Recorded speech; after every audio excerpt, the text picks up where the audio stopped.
Pessoal, estou aqui para mais um vídeo do projeto de entrevistas com jornalistas de Santa Catarina, hoje com a Jéssica Valentini. Ela é de Sul Brasil, no oeste do estado, e é consultora de cores online. Essa pergunta não estava nas que eu te mandei, mas o que é uma consultora de cores online? Perfeito. É para começar com essa resposta, então? Posso começar? Pode.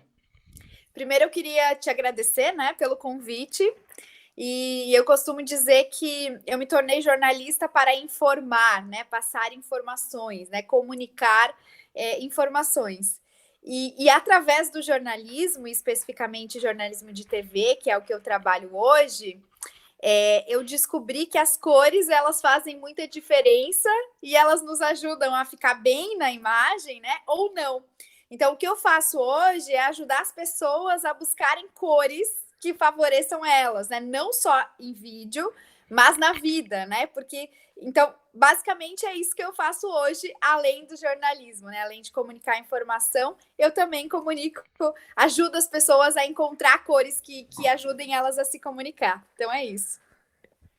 Como eu falei no começo, você é do oeste do estado. Como você veio para Floripa? Perfeito.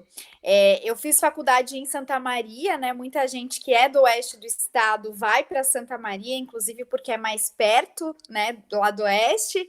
Então eu fui para Santa Maria, me formei na Universidade Federal de Santa Maria e vim para Florianópolis para fazer mestrado. Então, me formei, trabalhei por 9 meses lá no Oeste, trabalhei no jornal, trabalhei na RIC, que agora é NDTV, né, lá do Oeste de Santa Catarina. E eu passei no mestrado e aí acabei vindo para Floripa e já são 10 anos aí. Então, foi assim que eu vim parar em Florianópolis. E qual foi o motivo para você ter escolhido o jornalismo? Ótimo, essa é uma pergunta. Na verdade, eu sempre respondo que eu nunca consegui pensar em outra coisa, né? Eu sempre, desde muito pequena, fui muito comunicativa, gostava muito de me comunicar e até em algum momento eu colocava que eu queria ser médica pediatra. Mas eu nunca tive uma resposta do porquê. Sabe aqueles cadernos? Não sei se você pegou essa fase, mas tinha uma época que a gente respondia cadernos, né? O que você quer ser quando crescer? E aí eu respondia médica pediatra. Mas eu lembro que com 12 anos de idade, eu fiz um trabalho, assim, a gente tinha que apresentar um trabalho de ciências na época.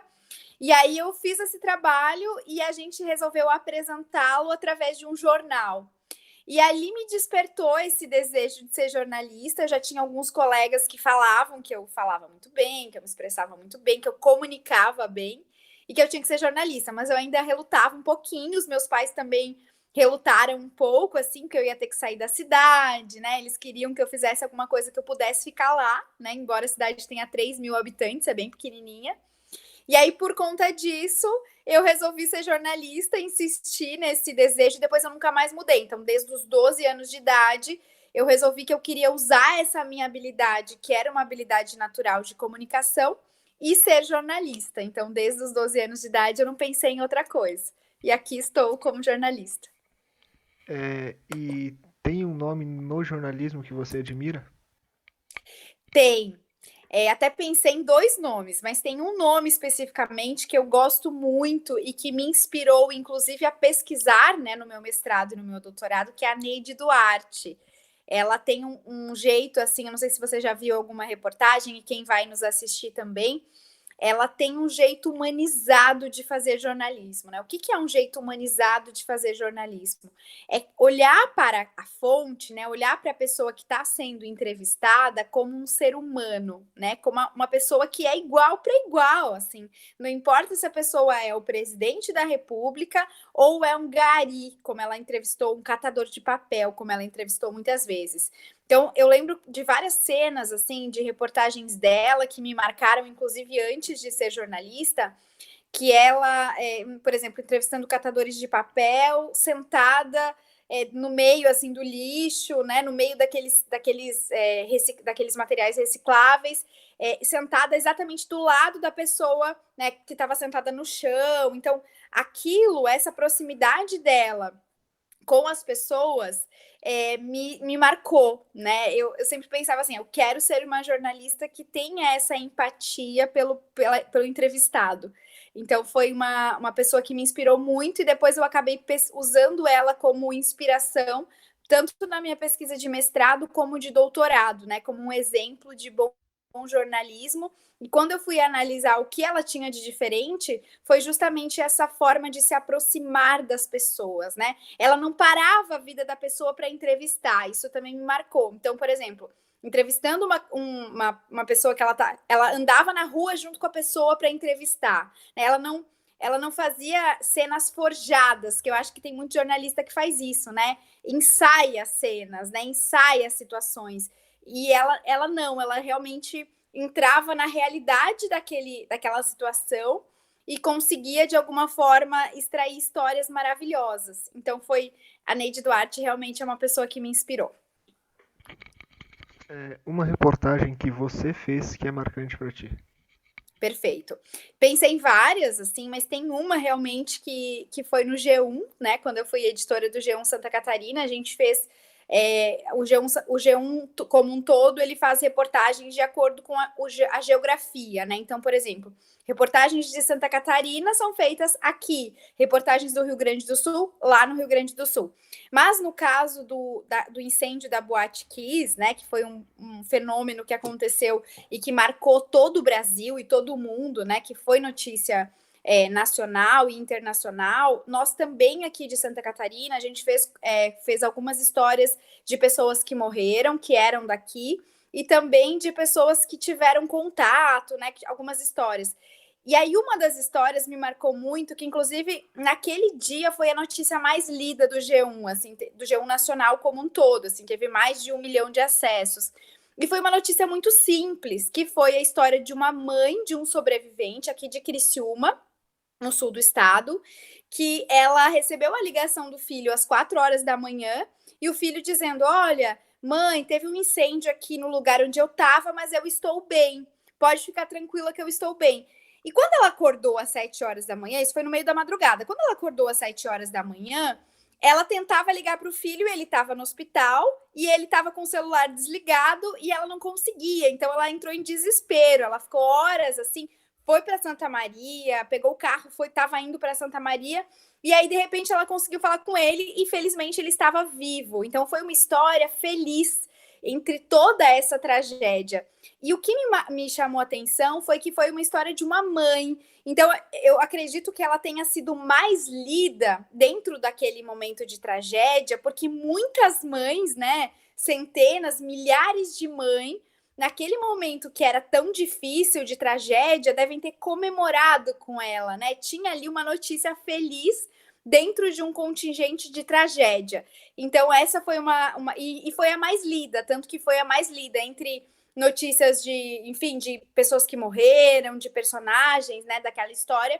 Foi a história da mãe de um sobrevivente, foi a notícia mais lida justamente porque foi um drama que com certeza outras mães se colocaram no lugar e devem ter se imaginado, né, pensando inclusive nas mães que não tiveram um final feliz, né, que talvez tiveram essa mesma situação e daqui a pouco acordaram com o filho, com a notícia de que o filho tinha morrido. Então me marcou bastante essa reportagem.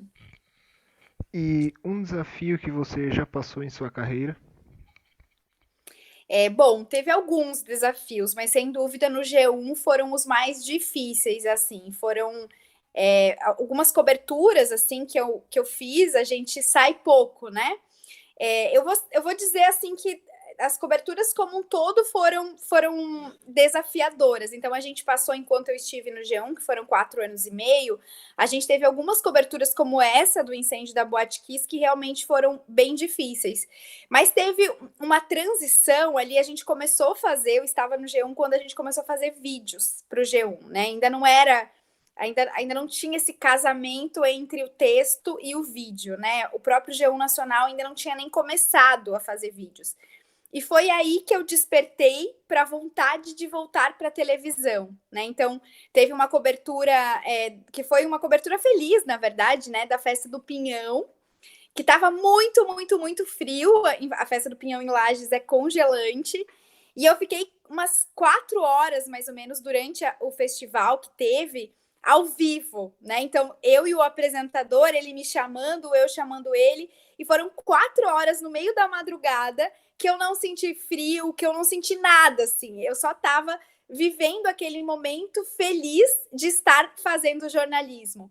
Então, naquele momento, eu percebi assim que quando a gente gosta muito do que faz, não tem frio, não tem dedo congelado. Depois meu dedo estava assim totalmente congelado e eu não sentia isso naquele momento, né? O frio, ou assim, o desconforto por estar em pé. Depois eu sentia muita dor nas pernas. A gente ficou 4 horas em pé, ao vivo, sorrindo para a câmera, né? Então foi um momento que realmente eu percebi, não, eu realmente tenho, enfim, estou na profissão que eu gostaria de estar, né? Porque eu consigo ficar 4 horas em pé fazendo o que eu gosto, feliz, sem sentir o meu corpo, né? Sem sentir o desconforto por aquele momento. Então, realmente foi um desafio ficar essas 4 horas ao vivo, mas ao mesmo tempo era um momento em que eu estava na transição também, porque eu estava terminando o meu mestrado, então eu não sabia se eu ficava na academia dando aula ou se eu continuava atuando.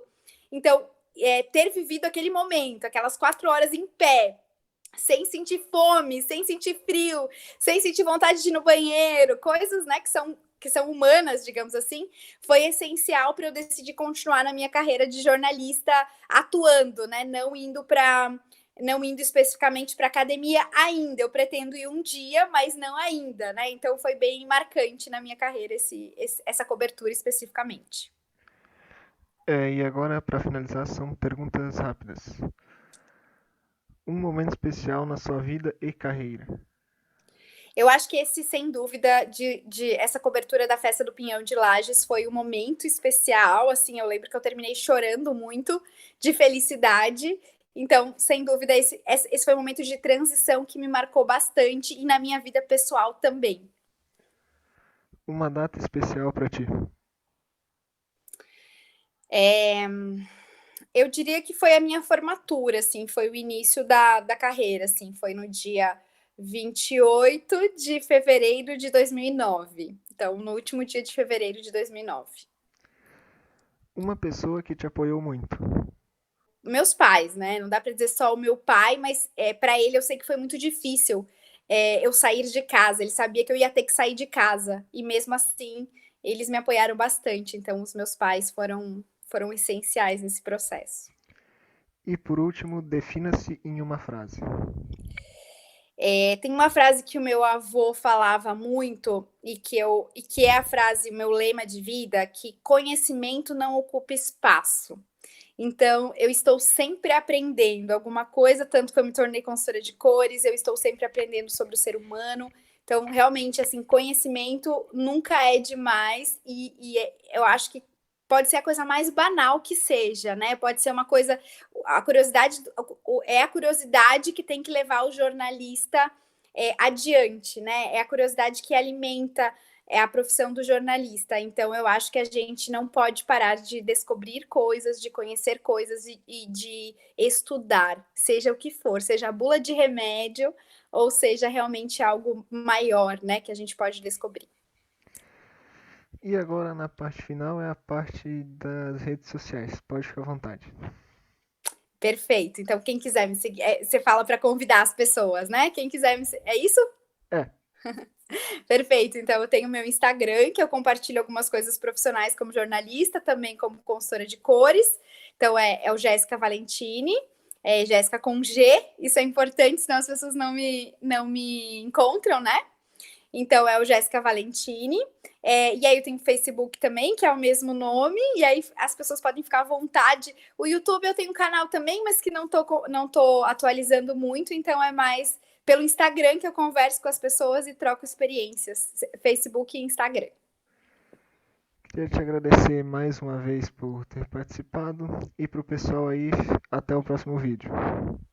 Muito obrigada. Eu que agradeço, tá? Um abraço para você.